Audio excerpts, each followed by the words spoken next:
guys, welcome to my home here in South Goa. My name is Janie. If I haven't met you before, you've probably found me here on Substack or Instagram or wherever you found this as Silence and Noise, which is the name of my sound facilitation, practice and training brand. Silence and Noise has existed for nearly 10 years. I've been a sound facilitator, practitioner, sound artist for all that time, and actually I was practicing way before that. I started playing music as a child, and sound, as for nearly all of us, has been something that's been so formative in my life, and something that I'm really excited that now is my profession, that I can bring forward into the world and support as many people as I can as we move through this crazy timeline that we find ourselves in here on Earth. So today I'm here to share with you a session for the full moon, which we're moving through today, this evening. The full moon actually is peaking early hours this morning, so we're actually heading into the full moon itself in the next few hours, but it is a cycle, as everything in life is. Just because there is a peak moment doesn't mean we have to accelerate towards some apex energy. Full moon cycles last a few days, and this whole weekend here, today's the 31st of May, we're moving through this kind of big expansive energy because this is a really special full moon. The full moon falls in tropical astrology in the sign of Sagittarius, which for me feels really important because I'm a Sag moon, and it's a really beautiful, expansive energy that I'm going to share more about in a minute. But this is a really special full moon because it's a blue moon, and we all have heard the phrase once in a blue moon, and actually the blue moon in astrological terms, in scientific terms, means something really simple. It means that we've had 2 full moons in one calendar month. Today is the 31st of May, and the last full moon was the 1st of May. So it means that we have a particular energy that just feels like a little bit special, a little bit unique. Blue moons come around very rarely. In fact, the next one won't be till 2028. So this feels like an opportunity, as all astrological moments are, really simply to try and capture something that feels a little bit special, a little bit extra, a little bit less regularly available. And in a time in a world that's so overwhelmed with so much trauma and distress and unpredictability, something that is naturally unpredictable, like a particular moon, feels like a really helpful energy to learn how to work with. So this full moon is in Sagittarius. Sagittarius is the sign of the nomad, the traveler, the seeker. If you know any Sagittarius suns in your life, you might know them as being this slightly kind of vibrant, maybe a little bit tough to pin down. They love to travel, to move around. But the seeker energy is about seeking of knowledge. Sagittarius always really wants to step into higher knowledge, to higher thinking, and one of the reasons they're often associated with so much travel is that they really want to go and seek out knowledge from different parts of the world, to go and travel and discover theology and religions and philosophies and ideologies from all over the planet and maybe beyond as well. Sagittarius energy is something that I feel is really helpful in a time where the world is just so unbelievably divided, and usually down ideological lines at the very source of it. People failing to understand that there are so many different ways to see and experience the world, life and humanity than the one perhaps they're most familiar with. So this is a great energy, and it's full expansion in a full moon to really do what we can to step into understanding as many different perspectives as we can of what's out there in the world.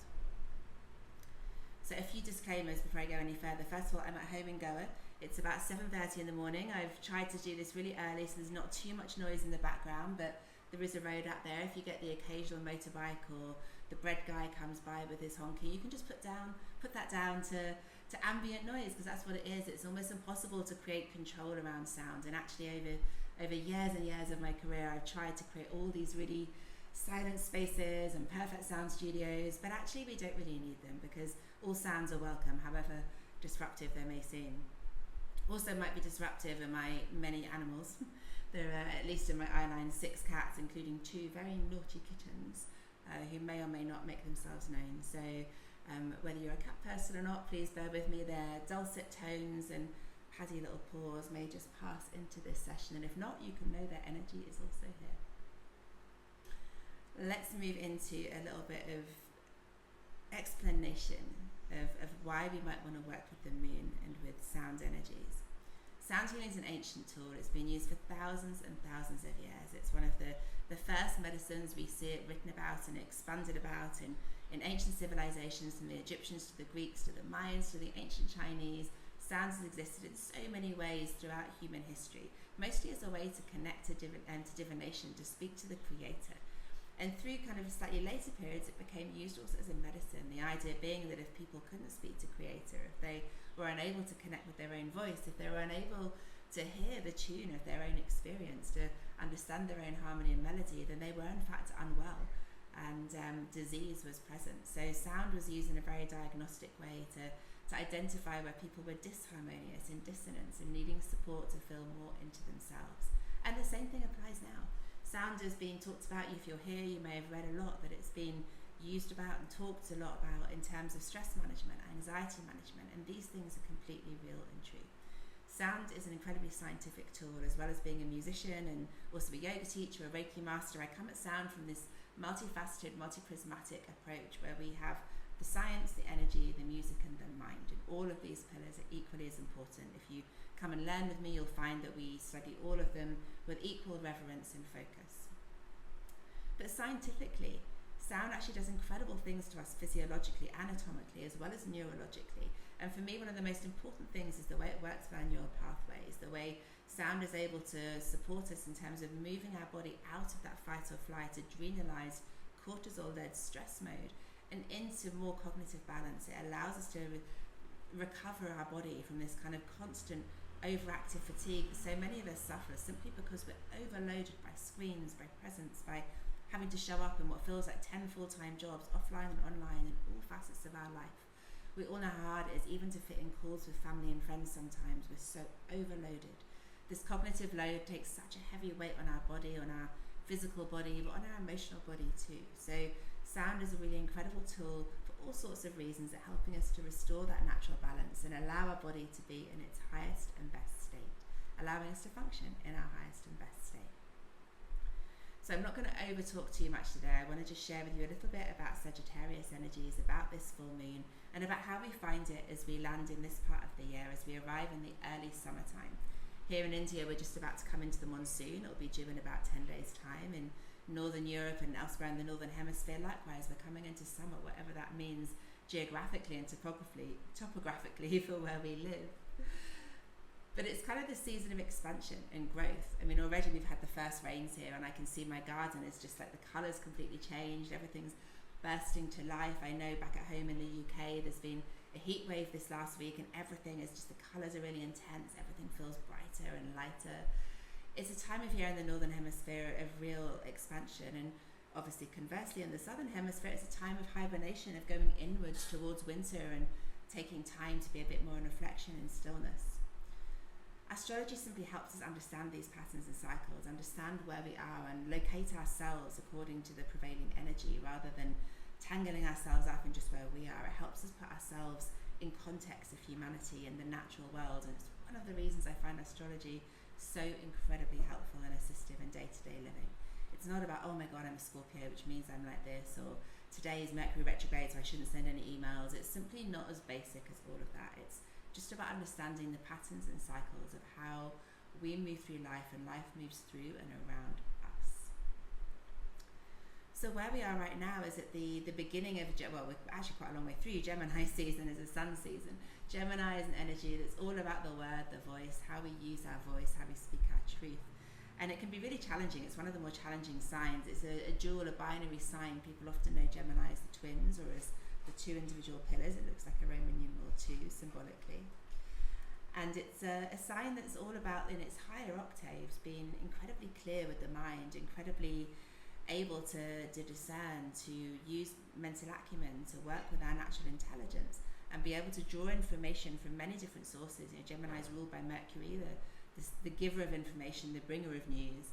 And it's about taking information, processing it really effectively, really efficiently, and being able to use that information to then deliver our word really clearly and with, like, what's the word? I was going to say concisity. That's not a word and not one I'm using, but with a really concise energy and with real clarity and vision. In its lower octaves, Gemini can be what I just expressed, which is not being able to find your words, a little bit chaotic, a little bit disordered, kind of spiraling and spinning from one extreme to the other really quickly. Gemini in that high octave is really, really able to move quickly and fluidly into shapeshift. In its lowest octave, and I'm using the word octave deliberately, in its lower octave, it's very much challenged and unable to find clarity in the word at all. I'm just watching for kittens flying around. Kittens and crystal bowls is not a happy combination. So a Gemini season is our prevailing energy, and that's why often for this time of year many of us feel quite effervescent and it's quite activating. Gemini is a very active energy. It talks a lot, it wants to be heard, and it's why this time of year, particularly for those of us in the northern hemisphere coming into our summer, are likely to be moving into a much more kind of social, expanded time where this kind of energy feels like it's coming to life. It's the season of coming into, you know, beach barbecues and events and festivals and all these other wonderful things that keep us occupied during the summer months. Kitten alert. Sunshine. So when we look at the solar energies, it's very easy to see them in day-to-day life. But the lunar energies are the opposite of this. They're the ones that are internal to us. And the moon changes signs with such frequency. We're in this constant journey, particularly the female of the species. We really see this in our bodies, in our emotional landscape very, very clearly.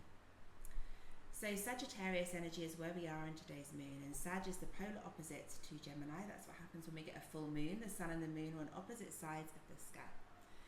And they complement each other in so many ways. Sagittarius loves to be out, loves to journey, to travel. It is a very effervescent, bubbly, active energy, very social energy. But it likes to travel with a bit of direction. Sagittarius is symbolized by the archer, the centaur, half human, half horse. He's half of the underworld and half of the human world. He's kind of partly here and partly somewhere else. He's a fire energy, but not big burning fire like Aries or Leo. He's like the bonfire the morning after the night before. He's already on to the next thing, leaving the smoke tendrils in his pathway. Sagittarius energy is here to show us what's possible. It's here to help us see, if we embody the centaur, this half human, half horse, and we're drawing our bow back and then releasing our arrow forward, how and where we might journey, where our arrow might land. Because the idea is we don't have to be very decisive. We don't have to be sure where we're aiming. We just have to know that we're aiming somewhere. So as we move through this full moon, it's a really nice time to try and step away from the to-do list, from the structures, from all the things we have to do, all the things we're trying to aim towards, all of our goals, our visions, the projects, and actually just draw a different arrow back and just allow it to be free, to decide where we want to land, how we want things to feel. So for me, this time of year is also really overwhelming. I've got a lot of Sagittarius in my chart. I find Gemini energy really quite a lot, and I always struggle with it.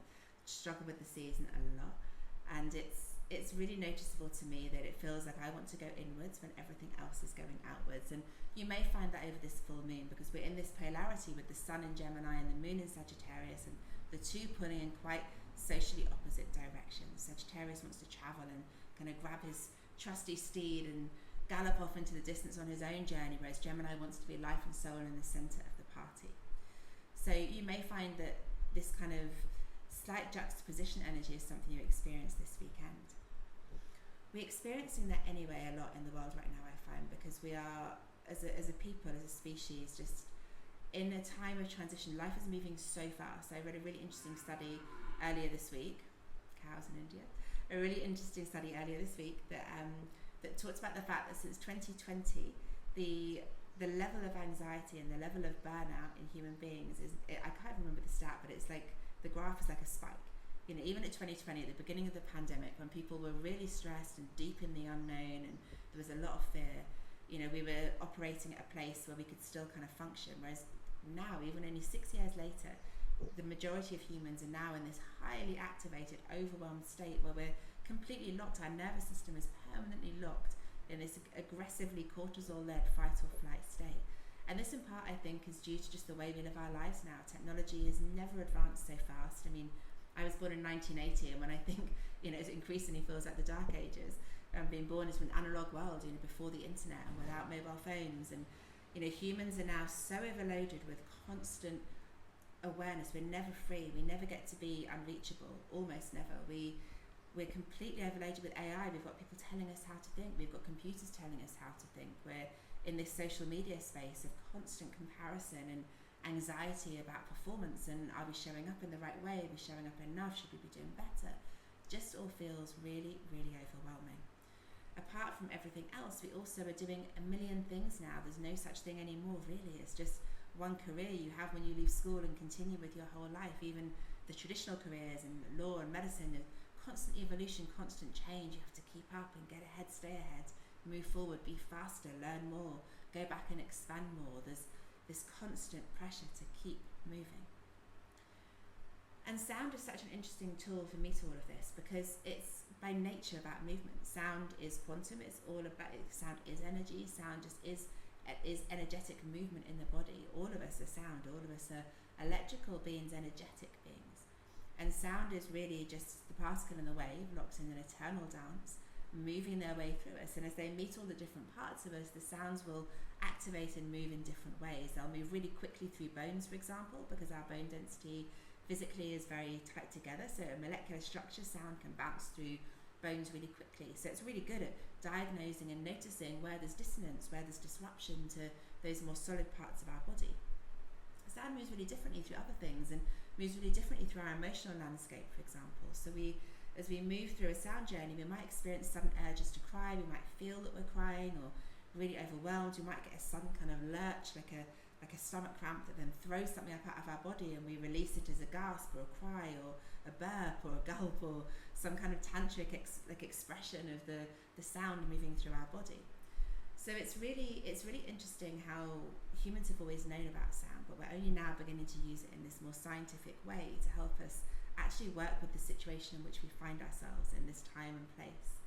So I hope if you've never experienced a sound bath before, a sound journey before, that what I share with you today will be something that allows you to experience what it is, to allow nature to move through you, to be returned to yourself, to start to experience your mind, your psychology, your cognitive load, untangling from this constant kind of relationship it has with the world that's around us, and allows it to come back to being just you, which is what's really there at the center of it all, right? So today we're going to have a little sound journey celebrating the expressions of Sagittarius and this beautiful blue moon, this once in every couple of years expression, and that blue moon is an opportunity to really take stock, to step back and do something differently, to be the Sagittarian archer mounted on his horse, or to be the centaur, and to gently draw the arrow back and to realign, to aim somewhere new, or just to aim nowhere and see what lands. But a blue moon is a great time to change it up, to stop doing what you have been doing for just long enough to notice what else comes in. So we're going to begin our sound journey today just by taking a couple of deep breaths. This is one of the easiest ways to bring yourself into a parasympathetic state, to breathe through your nose, long and deep. So I know I notice that all the time I'll find myself at my laptop kind of scrunching my face up, and then suddenly I'll realise that I'm kind of mouth breathing and maybe even holding my breath. So spending a bit of time just observing and tuning into your daily breath and starting to softly adapt it, bring it into a more parasympathetic state. It's one of the first and easiest ways to support yourself in moving out of a state of real cognitive strain and trauma and into something a bit more relaxed, moving out of that high octave of Gemini where everything's a bit chaotic and intense, and into something where clarity, calm and coherence can cut through once again.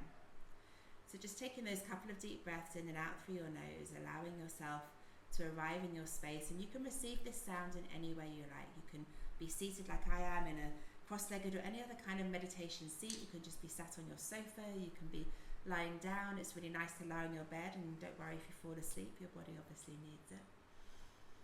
But just letting these couple of deep breaths resonate through your body, and noticing perhaps after 3 or 4 cycles that you feel a little bit more open in the airway, that the breath is coming not just into your chest but all the way into the belly, noticing the rise and fall of your belly, and noticing the expansion in your ribs. So many of us, we're breathing not even in our chest properly at all. We're kind of breathing almost very shallow onto the collarbone. So really feeling the lungs expand, noticing the little muscles in between your ribs, the intercostal muscles, expand and open up in all directions, front, back and sides of your body as well. Just take a moment to arrive at something that you might describe as an intention. We never want to be heavy-handed about this, but intention is something that really guides and supports our sound work so well. Knowing why you're here, what you'd like to feel, how you'd like to change is really, really supportive and really helps to guide the journey we're on together. Maybe there's a simple word like an affirmation or a short statement you've been working with that feels good.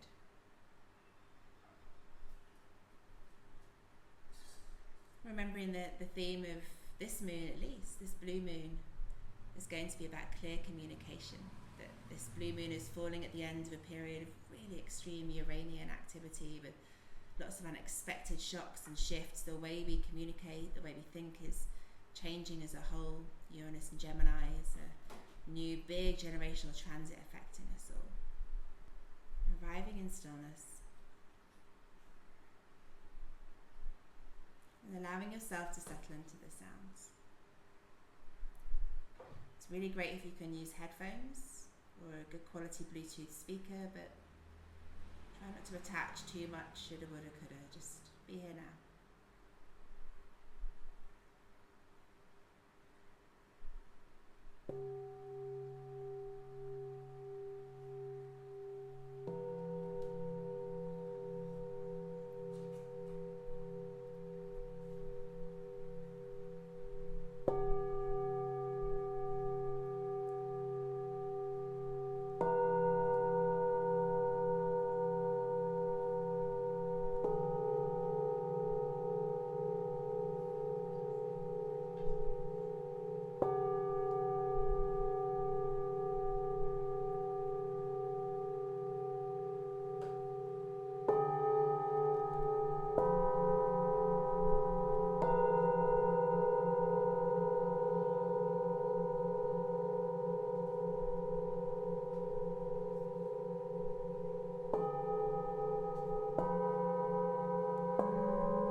sounds wash through and around you. Noticing a very gentle cadence of the breath. Maybe it's barely been there, maybe it's been very present. Not changing anything just yet, going nice and slowly. As you dance between worlds, between the different brainwave states sounds offer, and the one that you need to be in to slowly draw yourself back into the present moment.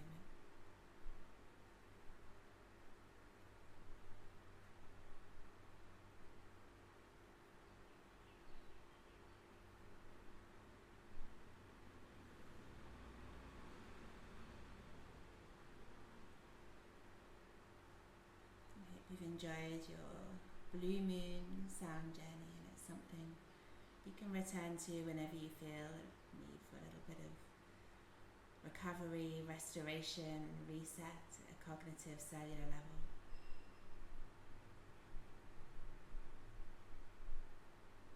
Take your time coming out of this session, returning to your breath first, and slowly letting that nasal breathing return you to a peaceful state.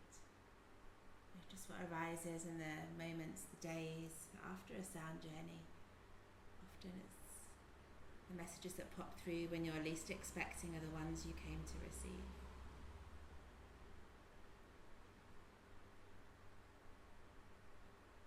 I hope to see you here in a sound space again soon. You can follow on Instagram at _silenceandnoise_. Find the website silenceandnoise.in or .co.uk. It'll take you to the same place. You can reach me on voice note, on DM. If you have any questions about anything I've said, shared or played, then always here for you. Thanks for listening.